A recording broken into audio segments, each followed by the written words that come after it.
Hello friends, എല്ലാവർക്കും പുതിയൊരു വീഡിയോയിലേക്ക് സ്വാഗതം. ഇന്നത്തെ ഒരു പ്രൊമോ വന്നിരിക്കുകയാണ്. ഇന്നത്തെ പ്രൊമോയിൽ കാണിച്ചിരിക്കുന്നത് റീ എൻട്രി തന്നെയാണ്. അടുത്ത ഞായറാഴ്ചയാണ് ഗ്രാൻഡ് ഫിനാലെ. അതിനോടനുബന്ധിച്ച് ഈ ആഴ്ച മൊത്തം റീ എൻട്രികളുടെ ബഹളമായിരിക്കും.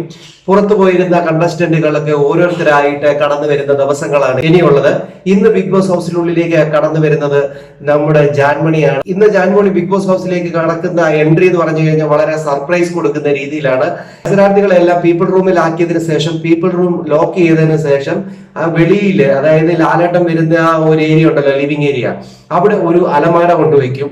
ആ അലമാരയ്ക്ക് അകത്താണ് ഈ ജാൻമണി ഇരിക്കുന്നത്. അതായത് ജാൻമണി അതിന്റെ അകത്താണ് ഉള്ളത്. അപ്പൊ ഈ മത്സരാർത്ഥികളൊക്കെ വെളിയിൽ ഇറങ്ങിയിട്ട് വന്ന് ഇവിടെ ഒരു അലമാരി ഇരിക്കുന്നതൊക്കെ വന്ന് നോക്കുന്നുണ്ട്. അപ്പൊ എല്ലാവരും ആരോ അതിനകത്ത് ഉണ്ട് എന്നൊക്കെ ഋഷി പറയുന്നുണ്ട്. അതുപോലെ തന്നെ ജിൻഡോ പറയുന്നുണ്ട് അതിനകത്ത് ആരോ ഉണ്ടെന്ന്. പക്ഷെ അതിനകത്ത് അടുത്തോട്ട് പോകാൻ എല്ലാവർക്കും പേടിയാണ്. ഒടുവിൽ ശ്രീതുവാണ് അടുത്തോട്ട് പോയിട്ട് ഡോറ് തുറന്നു നോക്കുന്നത്. അപ്പൊ ഡോറ് തുറന്നു നോക്കുമ്പോഴത്തേനും ഒരു ഞെട്ടി അയ്യോ എന്ന് പറഞ്ഞുകൊണ്ട് നിൽക്കുന്ന ഒരു രംഗമാണ് ആ പ്രൊമോയിൽ കാണാനായിട്ട് സാധിക്കുന്നത്. ഇന്ന് ബിഗ് ബോസ് വീടിനുള്ളിലേക്ക് എത്തിയ റീ എൻട്രി ഒന്ന് ജാൻമണിയാണ്. അതോടൊപ്പം തന്നെ ഗബ്രി എത്താനുള്ള സാധ്യതയുണ്ട്. എല്ലാം നമുക്ക് കാത്തിരുന്നതിനെ കാണാം. അങ്ങനെ നാളെ തൊട്ട് ഓരോരുത്തർ വന്നുകൊണ്ടേയിരിക്കും.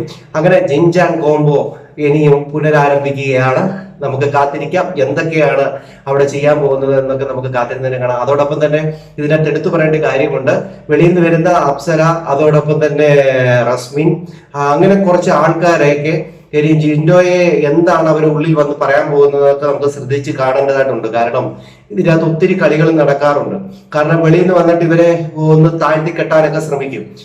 അതൊക്കെ ഇനി പറഞ്ഞു കൊടുത്തു വിട്ടിട്ടുണ്ടോ എന്നുള്ളതൊക്കെ നമുക്ക് ശ്രദ്ധിക്കേണ്ടതായിട്ടുണ്ട്. ജാൻമണിയുടെ അടുത്തൊന്നും നടക്കത്തില്ലായിരിക്കും. ജാൻമണിയുടെ അടുത്ത് എന്തെങ്കിലും പറഞ്ഞിട്ടുണ്ടെങ്കിൽ ജാൻമണി അത് ഉറപ്പായിട്ടും പുറത്ത് പറയാനുള്ള സാധ്യത ഉണ്ട്. പക്ഷെങ്കിൽ അവരുടെ പറ്റായിട്ടുള്ള റസ്മിന്റെ അടുത്തും അപ്സരയുടെ അടുത്തും ഒക്കെ അവർ എന്തെങ്കിലും പറഞ്ഞു വിട്ടിട്ടുണ്ടാകാം. എന്തൊക്കെയാണെന്ന് നമുക്ക് കാത്തിരുന്ന് തന്നെ കാണാം. അടുത്തൊരു വീഡിയോ കാണുന്നതായിരിക്കും. എല്ലാവർക്കും ബൈ.